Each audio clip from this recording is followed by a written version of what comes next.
Assalamualaikum warahmatullahi wabarakatuh. Halo semuanya, perkenalkan nama saya Iis Azrini dari kelas 1A Kebidanan Poltekkes Kemenkes Tanjung Pinang. Nah, pada video kali ini teman-teman, saya akan menjelaskan tentang apa itu sistem pernapasan, organ-organ sistem pernapasan, dan cara kerja pernapasan di dalam tubuh kita. Nah, yang pertama, sistem pernapasan. Sistem pernapasan adalah sistem respirasi atau proses biologis yang terjadi pada manusia yang melibatkan seluruh organ struktur yang berfungsi sebagai tempat pertukaran oksigen dan juga karbon dioksida. Lalu organ yang dilibatkan dibagi menjadi dua, yaitu organ sistem pernapasan atas, organ sistem pernapasan bawah. Lalu organ sistem pernapasan atas dibagi lagi teman-teman menjadi epiglotis, faring, tonsil, adenoid, sinus, dan juga hidung.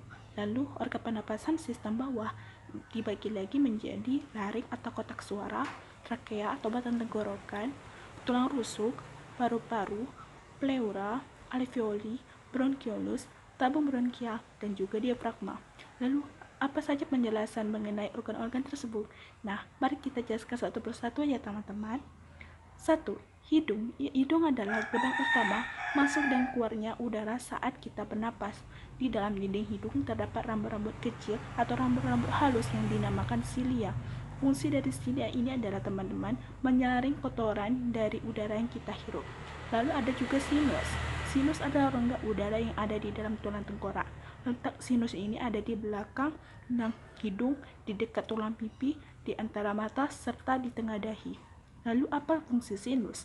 Sinus berfungsi untuk mengatur suhu serta kelembapan udara yang kita hirup. Lalu ada juga adenoid. Apa itu adenoid? Adenoid adalah jaringan kelenjar getah bening yang ada di dalam tenggorokan. Di dalam adenoid ada simpul sel serta pembuluh darah penghubung yang membawa cairan ke seluruh tubuh. Apa fungsi dari adenoid? Adenoid berfungsi sebagai memproduksi sel limfosit untuk membunuh segala kuman serta benda-benda asing yang telah tersaring. Lalu ada juga tonsil. Tonsil ini juga dinamakan sebagai amandel, teman-teman. Amandel tersebut merupakan kelenjar getah bening yang ada di dalam dinding faring atau tenggorokan.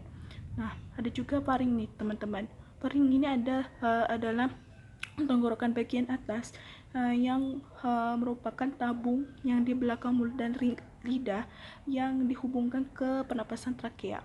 Lalu fungsi faring ini teman-teman adalah menyalurkan udara dari mulut dan hidung menuju pernapasan trakea.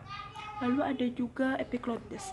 Epiglotis adalah tulang rawan yang berbentuk daun yang berada di belakang lidah serta di atas laring atau kotak suara. Nah, organ pernapasan bawah yaitu terdiri dari laring atau kotak suara. Laring adalah rumah bagi pita suara kita, teman-teman. Lalu, fungsi dari laring ini sebagai menghasilkan tempat suara saat kita akan melakukan pernapasan nih, teman-teman. Sekilas itu seperti itu, teman-teman. Lalu ada juga yang dinamakan trakea. Trakea atau batang tenggorokan. Trakea ini adalah sebuah tabung berongga lebar yang menghubungkan antara laring atau kotak suara menuju bronkus paru-paru. Fungsi dari trakea ini adalah menyalurkan udara dari paru-paru untuk kita embuskan melalui hidung, teman-teman. Lalu ada juga tulang rusuk. Tulang rusuk ini adalah tulang yang fungsinya menopang rongga dada serta melindungi organ-organ di dalamnya seperti jantung dan paru-paru dari segala benturan dan goncangan. Lalu ada juga paru-paru. Apa itu paru-paru? Paru-paru adalah sepasang organ yang ada di dalam tulang rusuk. Fungsi paru-paru ini adalah menampung segala udara yang beroksigen, lalu akan dibawa ke pembuluh darah serta diteruskan ke seluruh tubuh. Lalu ada juga pleura. Pleura ini adalah lapisan tipis yang menyelimuti paru-paru. Fungsinya sebagai pelumas agar memungkinkan paru-paru ini dapat mengembang atau mengempis dengan lancar setiap kali kita bernapas. Lalu ada juga bronkiolus. Bronkiolus ini adalah ujung percabangan dari bronkus yang fungsinya menyalurkan udara dari bronkus ke alveoli. Lalu ada juga alveoli.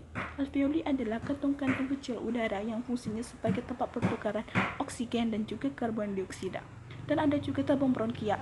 Tabung bronkial ini adalah di mana tabung yang di dalamnya Terdapat rambu-rambu silet seperti yang ada di dalam hidung yang bergerak seperti gelombang. Nah, gelombang ini akan membawa mukus ke atas, naik ke atas teman-teman, hingga keluar tenggorokan.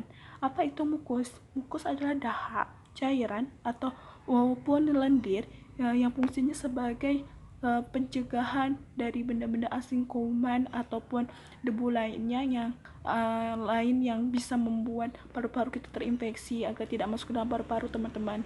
Lalu ada diafragma.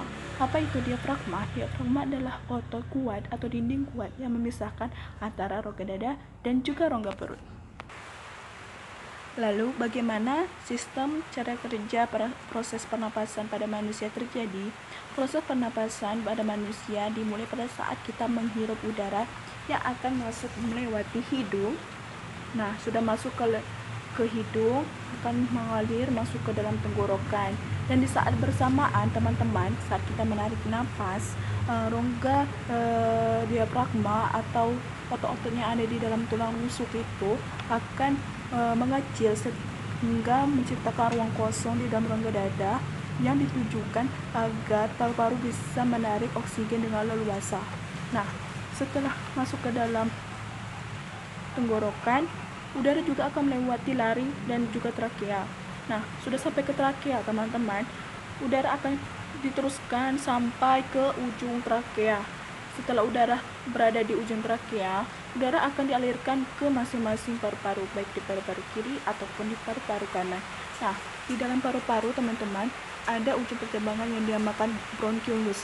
Nah, udara akan dialirkan sampai ke ujung bronchiolus yang dimana diletaknya di samping dalam ujung bronchiolus ini ada namanya alveoli teman-teman. Di dalam alveoli ini adalah tempat pertukaran oksigen dan juga karbon dioksida teman-teman.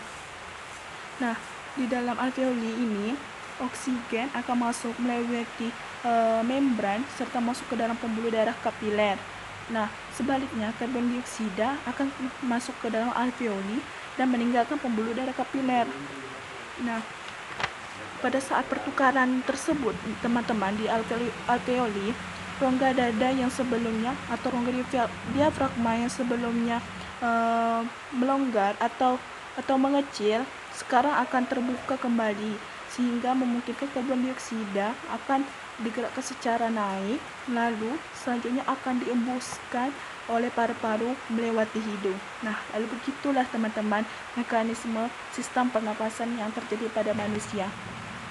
Baiklah teman-teman, sekian dulu video dari saya hari ini. Mohon maaf jika ada salah kata atau materi yang masih belum bisa dipahami. Saya mohon maaf karena sesungguhnya kekurangan hanyalah milik kita, dan kesempurnaan hanyalah milik Allah Subhanahu wa taala. Sekian dan terima kasih. Wassalamualaikum warahmatullahi wabarakatuh.